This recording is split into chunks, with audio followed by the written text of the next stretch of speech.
Number 10. Solvar might not be the best moneymaker in the game like it was 5 years ago, but it still has a place for mid-level players, and it's still a great boss that doesn't require that much effort or gear to kill. But even today, the money is pretty good, so no doubt it belongs on this list.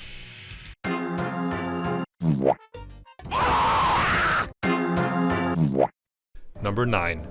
I know theoretically you can rake in over 4 mil per hour here, but when was the last time you saw someone tough it out at chambers and not move on to bigger, better and more fun content? Yeah, exactly. You either move on to theater or blood, or you start doing literally anything else. The money is just not there when you're first learning. Or if you're stuck in some awful Discord group looking for teams. And by the time you learn chambers, you'll be better off doing any of the 8 other things on this list. Speaking of which, number 8. Probably the most straightforward piece of content. You grab your crossbow or lance, kill this boss and make 3.5 mil per hour. The only problem is that Warcath is kind of annoying and boring, so don't expect to get rich here unless you stick with it for a long time. Number 7. Runecrafting is kind of niche. People would rather do PVM instead of grinding for X amount of hours to get rich. But with the new runecrafting outfit, there's no denying that the skill is now one of the best ways to make money. But the prices do fluctuate a lot, and you have to spend about a week grinding out the outfit beforehand, so I can't put it too high. Number 6. Have you ever looked at Warcath and said, I wish that took less effort and made more money? Well, here you go. It's almost silly how little effort this boss takes, and it's one of, if not the most profitable Slayer boss in the game. I would rank it higher, but it's just kind of a mediocre piece of content. It's not good game design to make something that people want to interact with as little as possible. Speaking of which, again, number 5.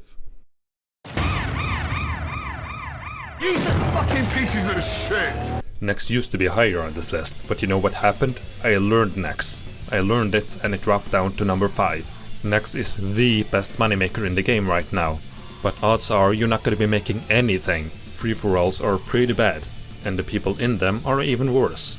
Well, that includes me, as I spend a little too much time AFKing, watching things on the side.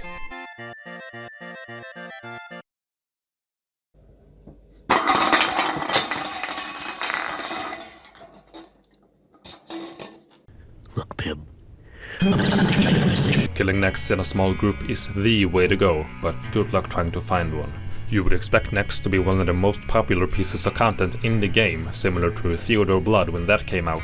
But no, teams are pretty far and few between. The problem is only somewhat redeemed by various Discord groups, which in my opinion is a really bad way of doing things. Alright, so what about the boss? It sucks. The mechanics range from irritating to really obnoxious. People complain about Vedion a lot, but at least that boss isn't trying to annoy you as much as possible. But if you can somehow get past all that, it's still the best moneymaker in the game, so I guess that's something. Number 4.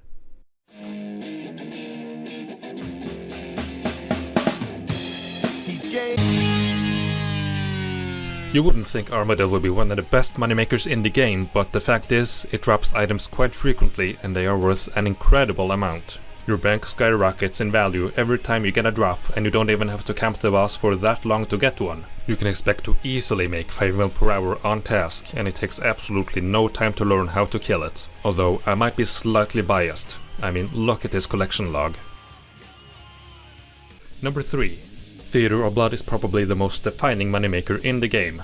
Either it's the thing that makes you a billionaire, or the thing that forever haunts you because you're like me and is too much of a pleb to bother learning it. Plus you need 3 TOB partners, preferably friends.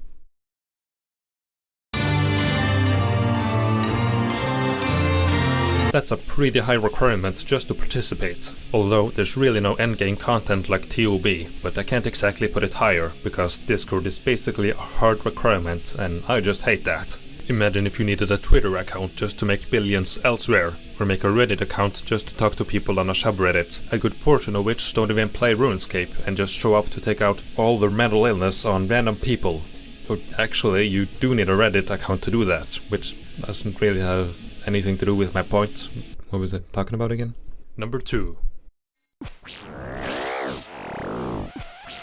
Oh, went up my ass!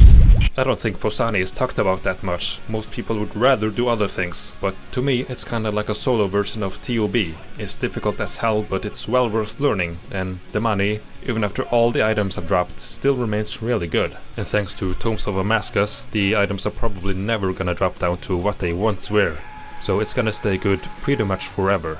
But before I talk about number 1, here are some honorable mentions. Menenadis.